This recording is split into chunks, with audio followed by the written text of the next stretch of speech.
Nothing is impossible for Chef Robert Irvine. For 17 seasons, he has brought restaurants back from the brink of closure on his series Restaurant Impossible.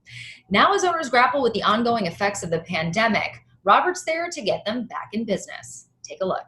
I visited hundreds of restaurants that have impacted so many lives. Oh my God! But I'd never seen it like this. Facing some serious challenges. Hundreds and thousands of restaurants are closing, and millions of people are out of work. I have nothing if we lose this. It's going to take a lot of hard work, but restaurants can bring communities together. And together, we will bring them back. Hi, Robert. It's so nice to see you. How are you? Thanks for having me. Let's talk about your show, which is Restaurant Impossible, back in business. Obviously, when you visited restaurants in the past, they were failing because they were doing something wrong. But now they're faced with challenges that has nothing to do with them. They're way beyond their control. Tell me what this experience has been like filming this season. Well, it started pretty much, Lauren, because I was sitting in this beautiful home for 3 months doing nothing and getting Zoom calls and emails and whatever. And I called Food Network, Courtney White, and said, hey, we need to get back on the road. We need to be helping these folks. And to my surprise, and I mean surprise, she's like, yeah, let's do it. It went really well. To visit our restaurants that we've already been to before was a natural choice because they were closed. And I got to tell you, my heart sank in a lot of them because I spent so much time and so much energy helping them, as you said before, when they made the mistakes. Now, we've got 11 million workers out of work, but how do we get the restaurant industry back on its feet? And that's what back in business is all about. I know so many people do want to go back into restaurants, but so many are afraid too. So obviously safety was at the forefront of what you were doing. What was it like to totally change gears and teach restaurants how to sanitize? Well, sanitation has been my big thing anyway. I'm kind of OCD a little bit on that, but I created an app to help folks so that Virus Safe Pro is literally a health and safety checklist that you can do, and we can monitor. So if you say to me, you clean that shelf behind you or that light, I know that you've done it because I can literally see where you are. And it won't be long before we'll be able to see from our iPhones or smartphones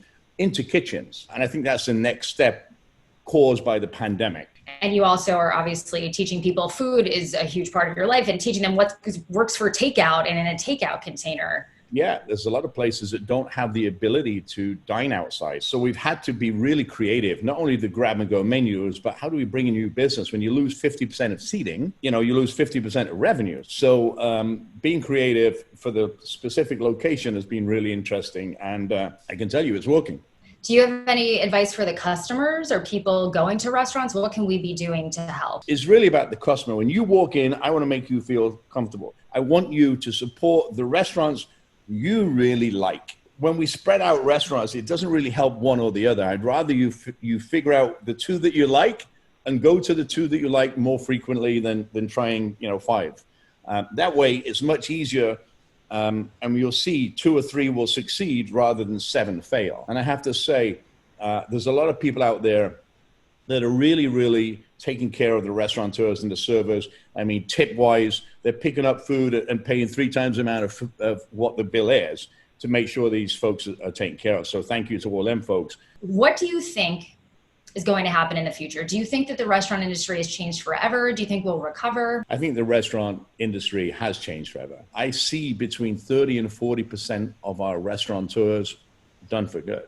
In the end, I believe it will be upwards of 45% of lost businesses, which is sad because restaurants are very unique. They're community icons. It's a place of solace. It's a place where you can have fun, you can think, you can do so many things. And I think when we lose these, we lose a piece of ourselves. Now let's turn it up onto a high note. What were the highlights of this season? Like, what was the most uplifting thing that happened? What should we be excited about tuning in for? Every episode, every place I've been back to, and I say episode, but it's somebody's livelihood. It's somebody's life. The highlights are going back to see, the reality is it happened to all of us. This did, but this is what they're doing and this is how they're succeeding. And I think in times of grief and we want that hope, we want that excitement, we want to see somebody succeed, and I think all these restaurants are doing that now, thanks to, a team of people that care about them. Well, we'll be tuning in. Restaurant Impossible Back in Business airs Thursday nights at 9 p.m. on Food Network. Robert, it's lovely to see you. Thank you so much, and keep up the good work.